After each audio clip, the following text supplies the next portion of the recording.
All right, folks, so I landed at IAD here in Virginia. Shortly after 2 p.m., my phone was blowing up with folks wanting me to comment on Kanye West's, some described as weird rant in the Oval Office with Jim Brown and Donald Trump. And so I then went to go take a look at what social media was saying, and folks like crazy about all the things that he was saying, calling him crazy, deranged, out of his mind. And so then I began to look at the video, and I saw also what some other commentators were talking about. And I said, you know what? As opposed to falling for that very easy trap, I believe that it requires a proper deconstruction. Donald Trump, of course, touted Kanye West coming to the White House in his Make America Great Again red hat, as well as Jim Brown, because he thinks that he's been doing such amazing things for black people. And so I said, let's do this here. We're going to actually play all of it, but not continuously. So we're going to start, then we're going to stop, then start, then stop. Let's go ahead and start with the portion of it, and then you want to pay attention to what I'm about to break down. Go. You know, people expect that if you're black, you have to be Democrat. I've had conversations that basically said that welfare is the reason why a lot of black people end up being Democrat. They say, you know, first of all, it's a limit to amount of jobs.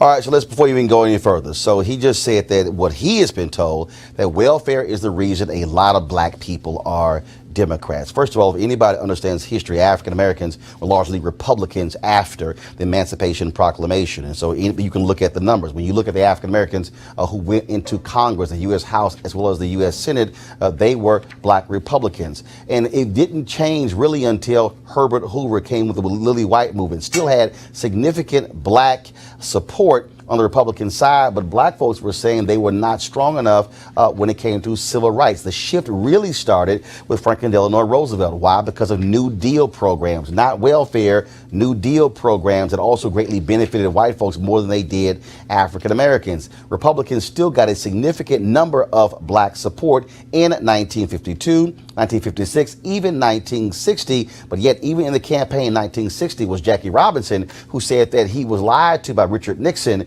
when it came to support of African Americans. Remember, it was John F. Kennedy who made the phone call to Coretta Scott King when Dr. King was jailed in Georgia. She did not know about his whereabouts. Jackie Robinson and others wanted Nixon to make the phone call, but he never did. And so even though Kennedy got significant black support, Nixon still picked up a significant portion of black support as well. So Kanye West is dead wrong. He lied. Black folks did not turn Democrat because of welfare. In fact, the most dramatic shift took place in 1964, when it was Senator Barry Goldwater of Arizona who declared his opposition to the 1964 Civil Rights Act. That is when it all changed. Not welfare, Kanye.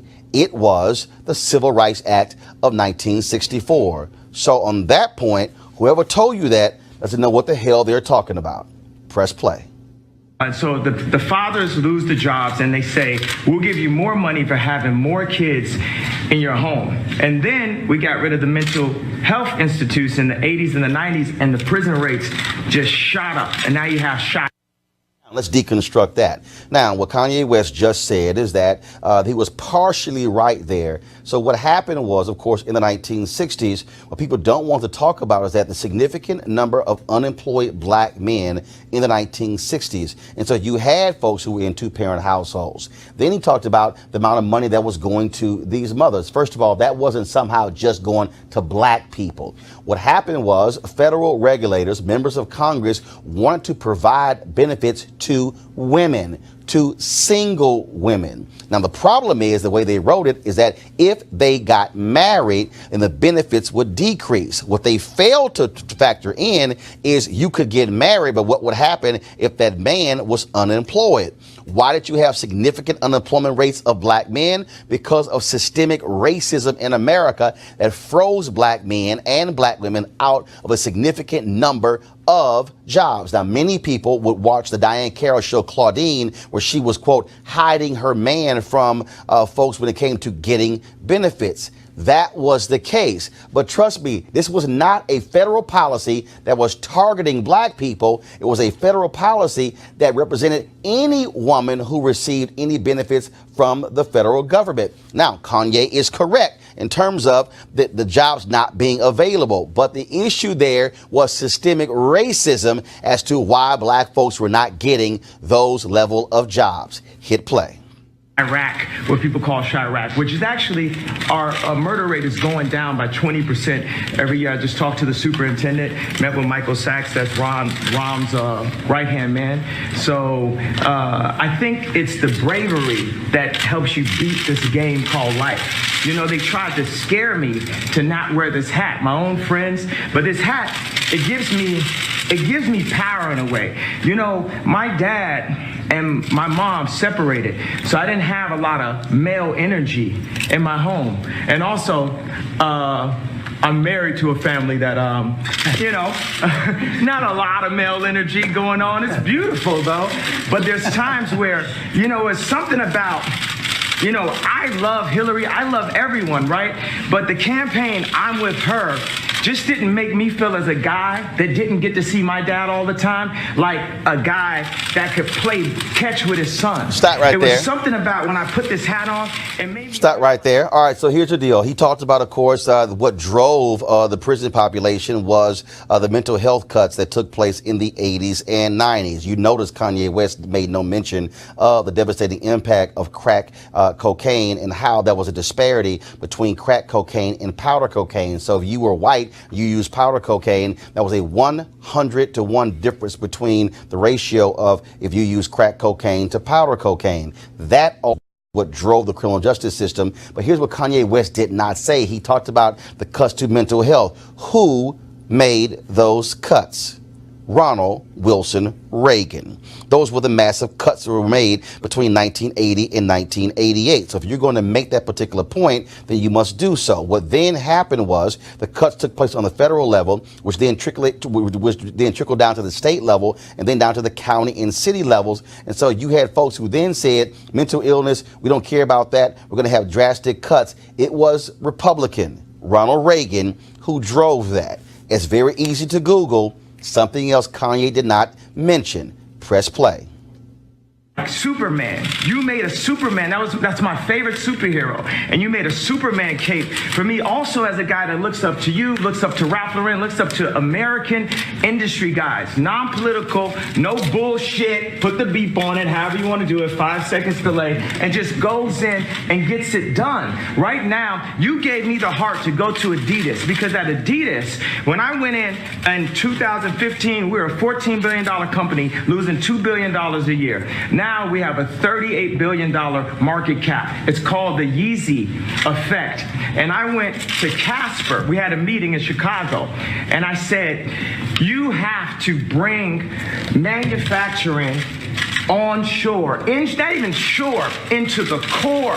It's not about the borders, the core of Adidas. And Chicago is the core of Middle America. We have to make Middle America strong. So I had the balls, because I had enough balls to put on this hat. I mean, this Adidas thing made me a billionaire, and I could have lost $200 million walking away from that deal. But even with that, I knew it was more important for me to take the chance of walking away from that deal than to have no fathers in Chicago with no homes. And when we do have prison reprobation for because it's habilitation, not rehabilitation, because we didn't have the abilities in the first place. We never had anyone that taught us. We didn't teach us. Exactly. We ain't had no one that taught us, right? So it's more important than any specific deal, anything that we bring jobs into America. Stop right and there. That Kanye West talked about the value of Adidas. Go to my iPad, please. According to this breakdown here, the brand value of Adidas in 2015 was $6.2 billion, and then it was in 2007 it was $7.9 billion. Not quite sure where he got the $14 billion and $38 billion from. So the second thing is, when you talk about what Kanye West just said, did you just hear him say prison reparations? So is Kanye West saying that he is supportive of the United States providing reparations to African Americans? If so, he might want to further explain that. He talked about the need for jobs as well. Of course, the fundamental problem with violence in Chicago was not the issue of guns. It's actually jobs and education, which actually has been a problem for the last 70 to 80 years because that's all as a result of Jim Crow. Chicago is called one of the most segregated cities in the United States. Folks might not want to talk about 1983 when Congressman Harold Washington was running for mayor, and when Walter Mondale came to Chicago to campaign with him on the north side, they bombed his car with eggs, attacking Harold Washington and Walter Mondale because white folks in Chicago did not want to see a black man to become mayor of the city. Why? Because he would be in control of those resources. You don't want to talk about the political folks on the city council, Ed Verdoliak and others, who said we're going to stop Harold Washington from doing anything while he is mayor of Chicago. See, those are things that Kanye West somehow does not want to mention. And so when you talk about bringing jobs back to Chicago, well, then I'm trying to understand, Kanye, then what is the person across from you doing about that? Because Donald Trump has never presented a plan for Chicago. Just so y'all know, I've been at 2 of the 3 meetings he's had with television anchors. There's only one person who was in that room who has ever asked Donald Trump about Chicago and his plan for Chicago. And you're looking at him. And do you know what he said? My plan is strength. That was the word that he used. Now, it was an off-the-record meeting, so I decided to go ahead and tell you exactly what took place. Because, see, what I can't stand is to continue lying about, let's do something about Chicago, when you were asked directly by me, what is your plan for Chicago? And the answer was strength. That was the answer. Now, maybe he's thinking Kanye gets power from wearing that red hat. Somehow that's his cape. But the reality is, strength is a word. It's not a plan. Press play. Provide a transition with mental health and the American education curriculum that Jim has worked on. Larry Hoover also has a curriculum that he's worked on. We have Montessori curriculums that we worked on. WeWorks has a beautiful curriculum. The Waldorf establishment has a curriculum. We have meditation. There's a lot of things affecting our mental health that makes us do crazy things, that puts us back into that trap door called the 13th Amendment. I did say abolish with the hat on, because why would you keep something around that's a trap door? If you build in the floor, the Constitution is the base of our industry, right? Of our country, of our company. Would you build a trap door that if you mess up and you accidentally something happens, you fall and you end up next to the Unabomber? Come back, Jermaine.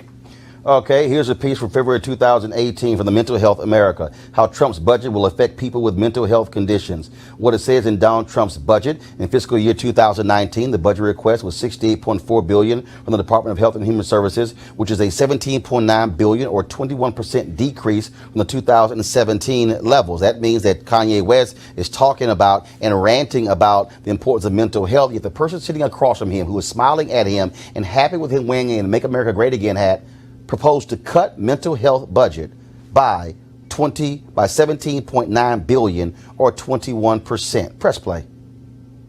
Got to remove all that trapdoor out of the relationship. The 4 gentlemen that wrote the 13th Amendment, and I think the way the universe works, it's perfect. We don't have 13 floors, do we? You know, so the four gentlemen that wrote the 13th Amendment didn't look like the people they were amending. Also, at that point, it was illegal for blacks to read, or African Americans to read. And so that meant if you actually read the amendment, you get locked up and turned to a slave. Again, so what I think is we don't need sentences, we need pardons. We need to talk to people. I was diagnosed with bipolar disorder. I was connected with a neuropsychologist that works with the athletes in the NBA and the NFL. And he looked at my brain. It's equal on 3 parts. I'm going to go ahead, drop some bombs for you. 98 percentile IQ test. I had a 75 percentile of all human beings, but it was counting 8 numbers backwards after it was repeating. So I'm going to work on that one. The other one's 98% Tesla, Freud. You know, so he said that I actually wasn't bipolar I had sleep deprivation, which could cause dementia 10 to 20 years from now, where I wouldn't even remember my son's name. So all this power that I get, and I'm taking my son to the Sox game and all that, I wouldn't be able to remember his name from a misdiagnosis. And what we need is, we can empower the pharmaceuticals and make more money. That's one thing. I've never stepped into a situation where I didn't make people more money. So we can empower pharmaceuticals, we can empower our industries, we can empower our factories, we can bring not only Adidas on shore, we can bring Foxconn to set up a factory in, I think, Minnesota, 53,000. Wisconsin. Yeah, Wisconsin. They have 4,000 jobs, people making $53,000 a year. And one of the things we got to set is Ford to have the highest design, the dopest cars, the most amazing. I don't really say dope, I don't say negative words and try to flip them. We just say positive, lovely, divine, universal words. So the flyest, freshest, most amazing car. And what we want to start with is, I brought a gift with me right here. Okay, y'all can, first of all, y'all can advance it past the I-plane, because I want to pick it up from there. So let me do a couple of things. He talked about the 13th Amendment, which was ratified in 1865. First of all, we do know, of course, the 245 years of slavery, it was illegal for black folks to know how to read. The 13th Amendment was one of the Reconstruction Amendments. It was the first Reconstruction Amendments. There were three: 13th, 14th, and 15th Amendment. And what he's talking about is that slavery is in the Constitution because it is allowed in the prison system. Kanye then says, well, we need to have pardons. If the person who is sitting across from the table actually has not done a significant number of pardons. He criticized the pardons of President Barack Obama of folks who were nonviolent offenders. And so you can rant on and on about the importance of pardons when the person across from you is the one who isn't actually giving those pardons. Then he brings up Larry Hoover, somebody who is serving 6 life sentences for being a murderous gang member in Chicago. His lawyer is in there. You're going to hear in a second when the lawyer said, well, yeah, I mean, he's accused of doing this behind the bars, but even if he did, he should be out. You might want to ask the folks in Chicago about that. But here's the other deal. You heard Kanye talk about, oh my God, Ford needs to have the dopest designs. Henry, go to my iPad, please. Folks, because of the Donald Trump tariffs, Ford prepared to mass layoffs after losing $1 billion to Donald Trump's trade tariffs. A little hard, Kanye, for Ford to do what you say they should be doing when Donald Trump's tariffs have cost them $1 billion. See, this is what happens when you go into the Oval Office and you just start talking and then you just start pulling stuff out your ass and you don't actually have facts or details to back it up. Press play. Take everything in China and not in America, then we're cheating on our country. And we're putting people in positions to have to do illegal things to end up in the cheapest factory ever, the prison system. I'll tell you what, that was pretty impressive, folks. You know, I hate to say this, Jim. You want to say something? What do you do after that? Like me, one word. Please. If he doesn't look good, we don't look good. Yeah. Great, right? That's right. Isn't that a great statement? Yes, it is. It's so true. Makes a lot of sense. Come back to me. Yeah, as a country. He talked about, of course, China. He talked about, of course, bringing jobs back to America. This is who is sitting in the Oval Office wearing a Make America Great Again hat. Henry, go to my iPad. Some MAGA hats made in China may increase in price because of tariffs. I wonder if Kanye West actually looked at the tag on his hat to see if the hat was made in the United States or made in China. How stupid can you be to complain about jobs should be coming back from China to America, and how proud you are when making it feel like you are Superman putting on a Make America Great Again hat, fool, when a lot of the hats are made in China. Press play. I've never seen Jim Brown impressed before. He was impressed. That's true. That statement is amazing, huh? Yeah. I want to tell you, it's great to have you guys with us. And we're going to go in, we're going to have some lunch. That was quite something. That was from the soul. Yeah, Can I just ask a quick question? really very interesting. Yes, sure, please. So you had said of President Bush that he doesn't care about black people, and you've heard some people say that about this president. How do you respond to that? What do you make of that? I think we need to care about all people. And I believe that when I went on to NBC, I was very emotional, and I was programmed to think from a victimized mentality, a welfare mentality. I think that with blacks and African Americans, we really get caught up in the idea of racism over the idea of industry. We say if people don't have land, they settle for brands. We want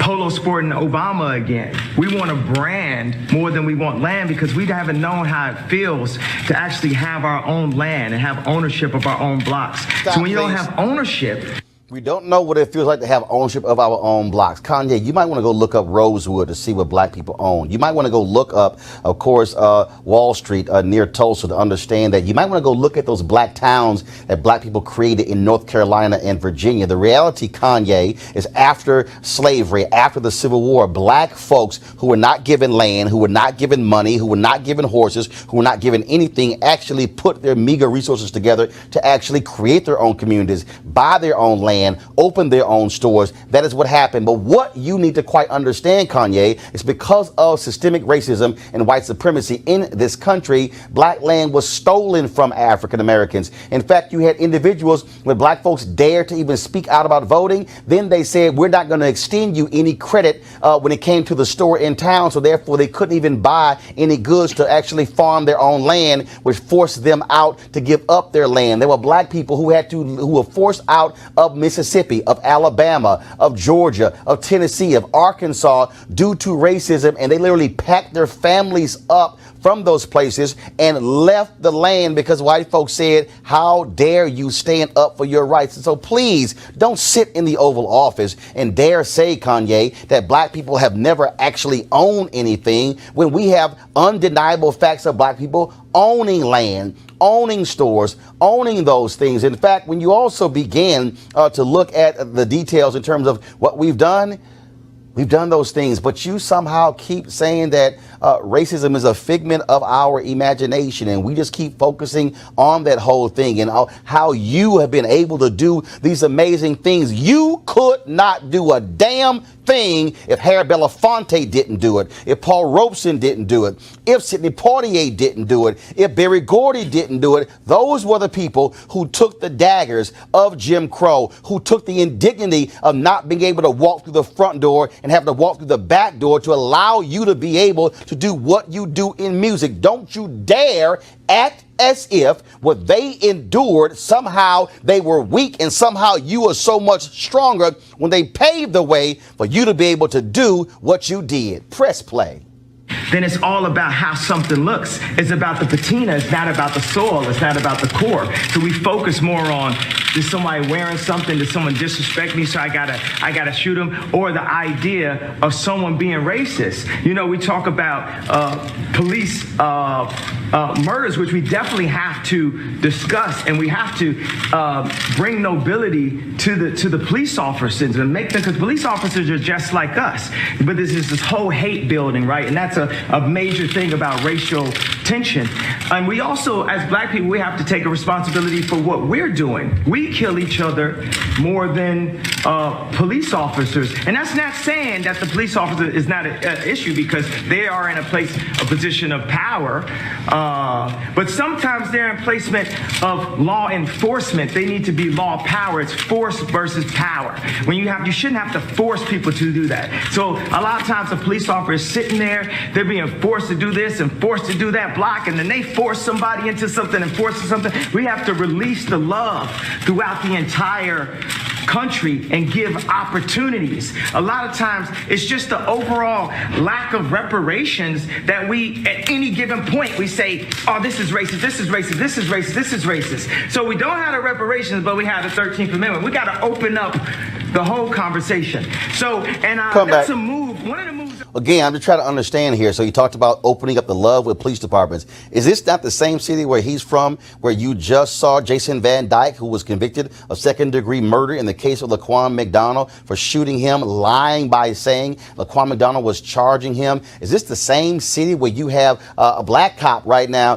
who is on trial for being an absolute thug for shaking folks down? Is this the same city in the Laquan McDonald case where several cops erased the video at the Burger King and lied in their testimony, lied in the report? Is this the same city of Chicago where a judge said there were 8 cops who lied on the witness stand? They were flat out lying, and he busted them and reported them, yet the Civilian Oversight Board did not move on those cops. Are you also talking about the same Donald Trump sitting across from you who just stood before police and said that he supported stop and frisk, even though it is a racist policy? We should talk about racism, Kanye, but Donald Trump actually said supporting racist policy. And not only that, is this the same person you're sitting across from who Jeff Sessions is Attorney General, who is opposing the consent decree in your city of Chicago, which is designed to force these cops not to use of force, yet you are talking about the whole issue of enforcement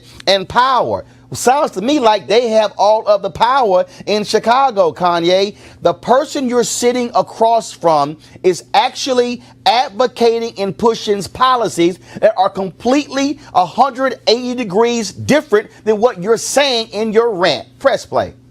What I love that liberals tried to do, the liberal would try to control a black person through the concept of racism because they know that we are very proud, emotional people. So when I said I like Trump to like someone that's liberal, they'll say, oh, but he's racist. You think racism can control me?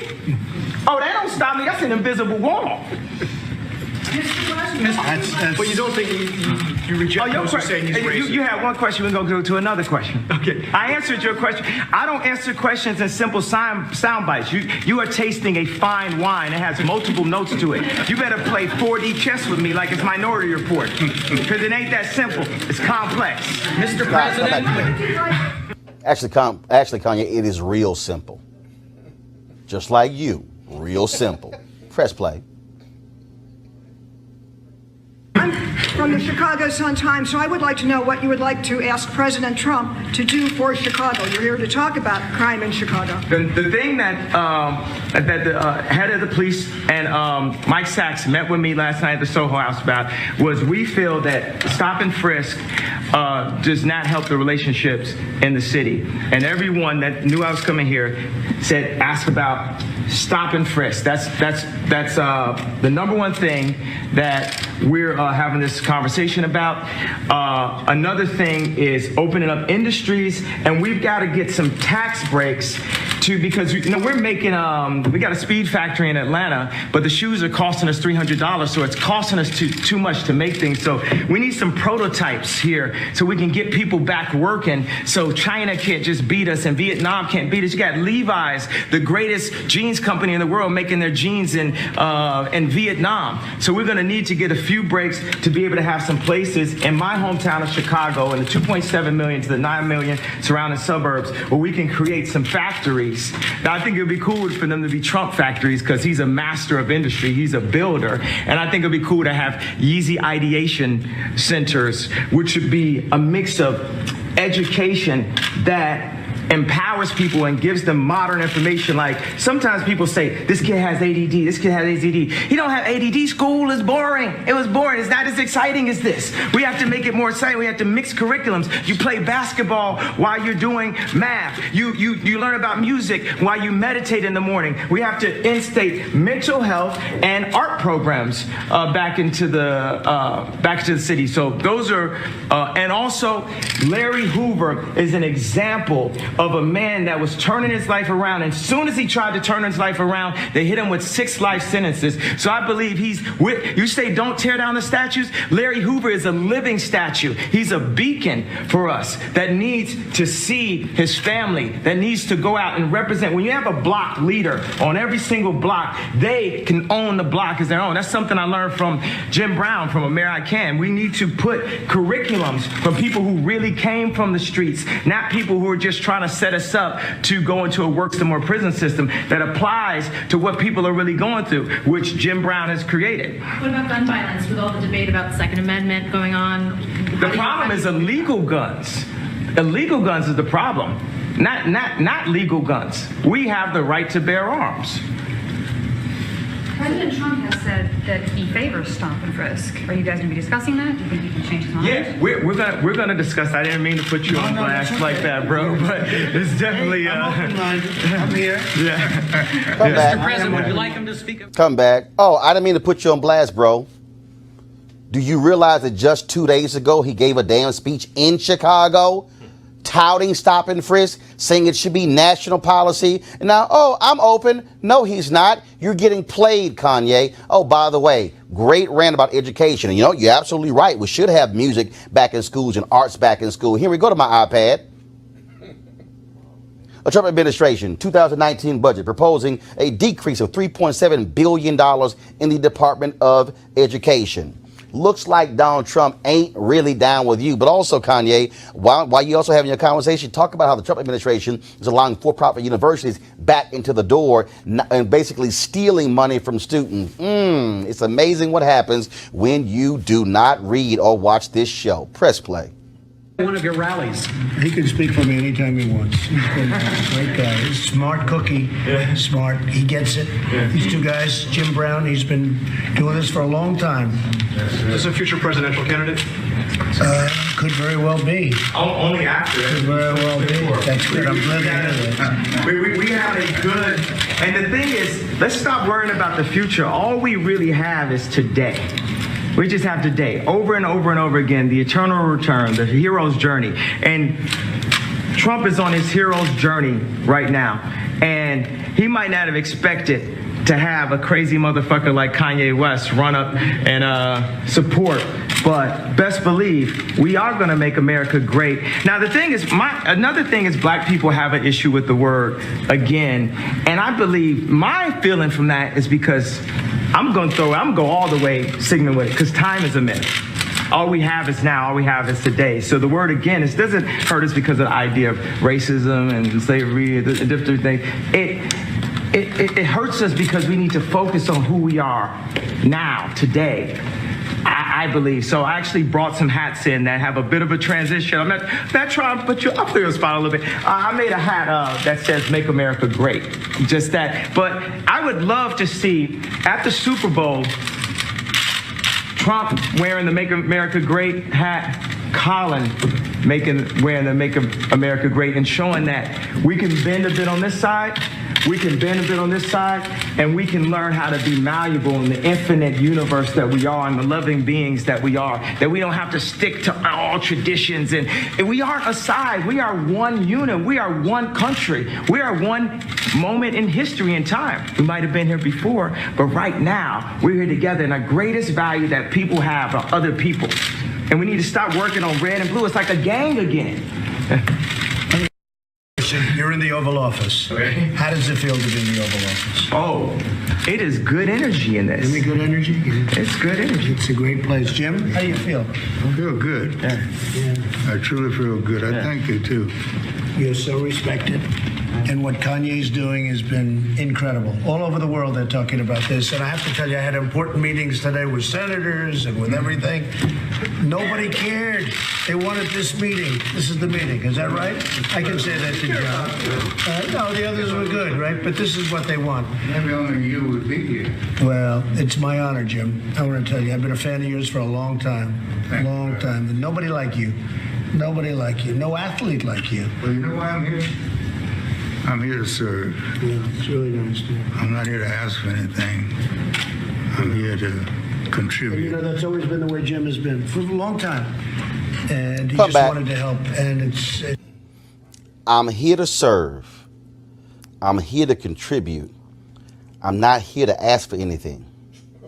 How in the hell can you sit next to somebody who just talked about mental health, who talked about high incarceration, who talked about violence, who talked about the need for all of these things in our schools? Every single thing Kanye West said, the person sitting across from him stands against. And then the one time in the meeting where Kanye actually was challenging something he said, he apologized. Oh, I didn't mean to put you on blast, boss. That's actually what he did. Now, if you're going to sit before the President of the United States, Jim Brown, and Kanye West, and again, I got no problem with you wearing a Make America Great Again hat. 94% black women voted for Hillary Clinton, which means 6% of black women vote for Donald Trump. Okay? 82% of black men voted for Hillary Clinton, which means the mother dude voted for Donald Trump. So, and it also be clear, We know black conservatives, all right? It ain't like we've never met a black Republican or a black conservative. But I simply have one requirement. And if you sit before the President of the United States and in the Oval Office, at least go in there with a set of facts and don't go in there looking like and sound like a fool, just saying we need this. I love this man. I'm going to give him a hug when he stands in opposition to everything you just talked about. You can't sit here and go to the Oval Office and call for the release of Larry Hoover, serving 6 life sentences, when the very man you're sitting across won't even release a brother who was arrested in jail for a small amount of marijuana. Press play. It's something special. Jennifer, did you have a question? I guess just what do you feel about stop and frisk? Are you gonna? Well, we're going to look at it. I'm open to everything. Hey, look, I think it's a shame what's happening in Chicago. And what else can be done? I'm in Chicago a lot, too. I have nice things in Chicago. You know that, right? And I hate to see what's happening. They're having the numbers of people being shot and killed, and it's not for this country. So they have to do something, and I am totally open. If we can do it a different way, Kanye, I'm totally open. But they have to do, we all agree they have to do something, that's for sure. Is it a law enforcement issue, a legislation? Well, maybe it's a combination of both. Yeah, I guess it is, but I think it's probably a combination of both. And it's also a respect issue. They respect this guy, they respect this guy. That's a big thing. Right now, they're not respecting, let's say, your mayor or let's say your leadership in Chicago, but certainly it shouldn't be happening. What's going on there should not be happening. Steve, go ahead. What do you want this meeting to lead to in terms of... Honestly, from our standpoint, this was just set up to be a lunch of 2 people that I like, and I guess they like me. And we're going to have lunch, we're going to talk. You said, I guess you know I loved you. I know you did. But I don't want to put you in that spot. But no, I'm standing in that spot. I love this guy right here. Let me give this guy a hug right here. I love this guy right here. That's really nice. And that's from the heart. I didn't want to put you in that position. I love this guy right here. Let me say it again. I got no problem if a person says, I want to support Donald Trump. What my problem is when you lay out a litany of issues and the guy sitting across from you stands in complete opposition in policy, in who he appoints, in his agenda, and when he sits there and says they've got to do something about it. I thought when you campaigned in your speech in Cleveland, you said only one person can fix this. And you mentioned Chicago. Oh, I was in the arena when you did. We now are in September. No, we're in October 2018. You got in January 2017. And you actually have no plan. Do you know why Kanye has no plan? Because when I asked him about it, he said, my plan is strength. Then he said it's respect. Who should respect? Should gang members in Chicago be respecting the cops? Okay. But you just had Larry Hoover's attorney sitting right across from you in the Oval Office, who was the leader of one of the most violent gangs in Chicago. I'm just trying to understand, which is it? A lot of y'all out there probably will say, Roland, why'd you waste your time on Kanye? I didn't waste my time on Kanye. This whole discussion right here has been about Trump. See, Trump wanted that. See, Trump wanted the cable networks to show you the circus. What he also knew is that these other journalists were not going to dissect what was said. They were going to focus on, again, the shiny object. I wanted all of you to understand everything Kanye said and then get the facts of what he said and then show you the juxtaposition of him sitting there saying, I love this guy in his hat, yet the guy he loves has policies that are in complete opposition to everything he said in the meeting. Last point, Kanye West said that we as black people should only be concerned about today. We should not be concerned about what happened before. See, here's the problem, Kanye. You can live anywhere you want to. But redlining actually still impacts black people today. So what happened yesterday impacts today. We do know that all these laws, you sat there and just railed about the 13th Amendment and how, it's oppressing us and we need prisoner reparations. Yet we do know that there are laws right now that are denying people of color, especially black people, the right to vote because they serve time in prison, and laws dating back to the 1800s and the early 1900s, which means, Kanye, that things that were passed then impact us today. When we begin to talk about any number of other things, we can still talk about education. You still have people who are still fighting Brown versus Board of Education, which came in 1954. Brown 2 came in 1955. And here we are in 2018. But you somehow say we should not be concerned about what happened yesterday. We should only be concerned about today. Kanye, you can't sit in the Oval Office and talk about the 13th Amendment, which was ratified in 1865, and then say we should not be concerned about yesterday and only be concerned about today. If that's the case, then we shouldn't be concerned about the 13th Amendment. Why? Because it was ratified in 1865. You don't even understand what you're saying. You're even contradicting yourself.